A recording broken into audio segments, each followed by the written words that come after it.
Olá, povo de Deus, tudo bem com vocês? Nosso estudo de hoje do aplicativo Bible Plan, nosso plano anual de leitura da Bíblia, encontra-se em Daniel, capítulo 2, capítulo 7 e capítulo 8. Três preciosos capítulos proféticos que nos anunciam quão conhecedor é o nosso Deus em relação ao futuro. Ele nos revela o futuro e solicita-nos que nos preparemos para este futuro que em breve se estabelecerá. E obviamente o grande foco deste futuro reside na volta de Jesus Cristo. No capítulo 2 nós temos um sonho que Nabucodonosor teve, se esqueceu, Daniel por orientação divina o relembrou. E olha, este sonho consiste em uma estátua, cabeça de ouro, peito e braços de prata, ventre e quadril de bronze, pernas de ferro e pés, metade ferro e metade barro. Deus revelou por intermédio de Daniel que cada uma das partes da estátua que acabei de citar representaria um reino que se estabeleceria sobre a terra a partir dos dias de Daniel.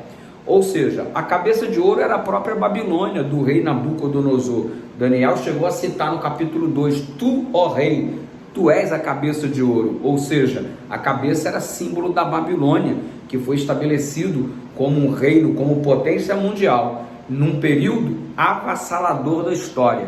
Do ano 605 até o ano 539, tivemos a evidência da Babilônia como poder massacrante. Só que depois de ti, dizia a profecia anunciada pela estátua, viria um outro reino mais forte que o teu. E não é que no ano 539 saímos do período da cabeça de ouro e entramos no peito e nos braços de prata? Exatamente. É o período da Medopérsia. Este período da Medopérsia compreendeu os anos de 539 até o ano 331.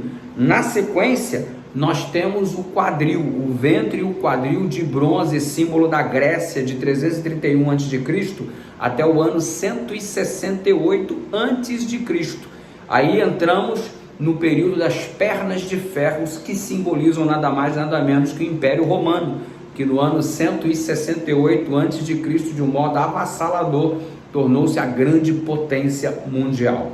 Ei, a história não termina por aí. O sonho que Nabucodonosor teve e Daniel interpretou anuncia-nos que após o período das pernas de ferro, nós teríamos os pés, metade ferro e metade barro, anunciando exatamente o que aconteceu a partir do ano 476 depois de Cristo.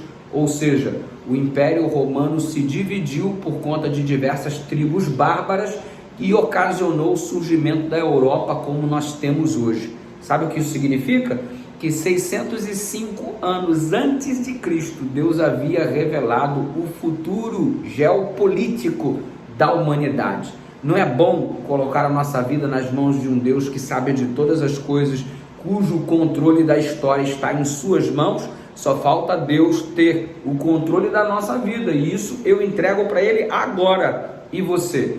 Quando pulamos para o capítulo 7 do livro de Daniel, nós temos uma repetição ampliada, só que agora, ao invés de serem utilizadas partes de uma estátua, são utilizados animais. E só concluindo o capítulo 2 de Daniel, o sonho do Nabucodonosor termina com a vinda de uma grande pedra que abate os pés da estátua e enche toda a terra, e esta pedra é o símbolo do reino de Deus que se estabelecerá através da volta de Jesus. Qual é o futuro que nos reserva? A volta do Senhor Jesus, o estabelecimento do reino de Deus nessa terra. Cristo vem, prepara-te. E sabe de uma coisa? No capítulo 7, como acabei de lhe dizer, os animais funcionam como símbolos do reino. Se lá no capítulo 2 a cabeça de ouro da estátua era símbolo da Babilônia, no capítulo 7 trata-se de um leão com asas, o leão como símbolo da Babilônia. Muito peculiar, porque na Babilônia se criavam costumeiramente leões como se fossem animais de estimação. É mole ou que mais? Não é à toa que o Daniel foi jogado na cova dos leões. Facilmente acharam uma. Era comum ter isso na Babilônia. Então o leão muito bem representa este reino. Na sequência do reino, nós temos agora um novo animal, substituindo o leão com asas. É um urso com 3 costelas na boca, com um lado mais alto que o outro, significa a junção da Média e da Pérsia, o reino da Medo-Pérsia. Por isso, um lado mais alto do que o outro, porque um reino se sobressaía a outro e eles estavam unidos e derrotaram assim o Império da Babilônia. A história prossegue e essas 3 costelas na boca são as 3 principais conquistas: Lídia, Egito e a própria Babilônia. Era a época do urso, a época do Império Medo-Persa. Na sequência histórica, no capítulo 7, nós verificamos a existência de um leopardo com 4 cabeças e 4 asas, simbolizando a parte do ventre e o quadril de bronze da estátua do capítulo 2, o Império Grego. E você percebe que essas 4 cabeças e essas 4 asas do Império Grego representam, na verdade, quando Alexandre o Grande morre, o responsável pelo crescimento avassalador do Império Grego, os seus 4 generais assumem, caçando Licímaco, Ptolomeu e Seleuco, e desta forma 4 cabeças do leopardo, 4 asas do leopardo.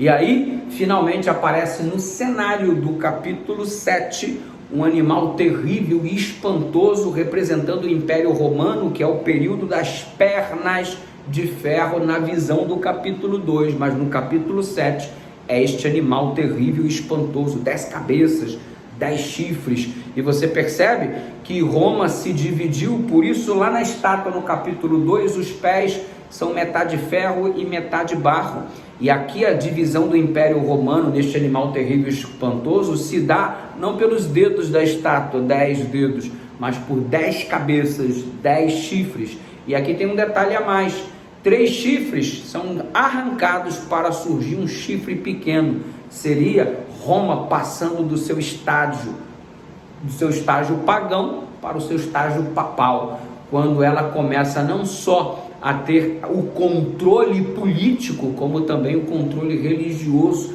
e aí inicia-se o período da supremacia do chifre pequeno, que é anunciado que duraria 1 tempo, 2 tempos e metade de um tempo, 1260 anos, detalhadamente falando. Quem sabe um estudo mais aprofundado a gente chegaria a esta conclusão.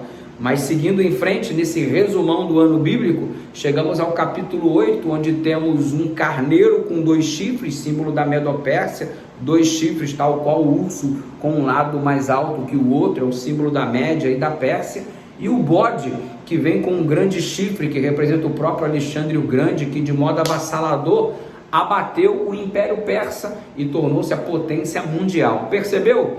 O capítulo 2, o capítulo 7 e o capítulo 8 estão interrelacionados, ok? Eles se completam, utilizando figuras diferentes. Lá no 2 a estátua, no 7 os animais, e aqui no capítulo 8 fala-se apenas de 2 reinos, a saber o carneiro, símbolo da Medo-Pérsia, e o bode, símbolo do Império Grego.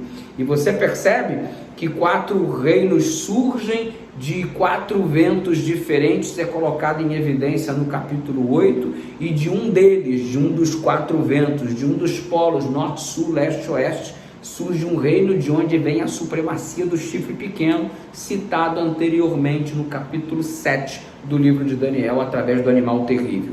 Ei, resumo da ópera: os reinos se desenvolveram do jeitinho que Deus anunciou. Resumo da ópera: o final da história é o estabelecimento do reino de Deus. E aí, você fez parte e faz parte neste momento dos reinos desta terra, mas Deus está te convidando para fazer parte do reino dele. Cristo vem, prepara-te. Gostou? Compartilha aí, curte, compartilha, deixa Deus te usar. Graça e paz, amanhã tem mais.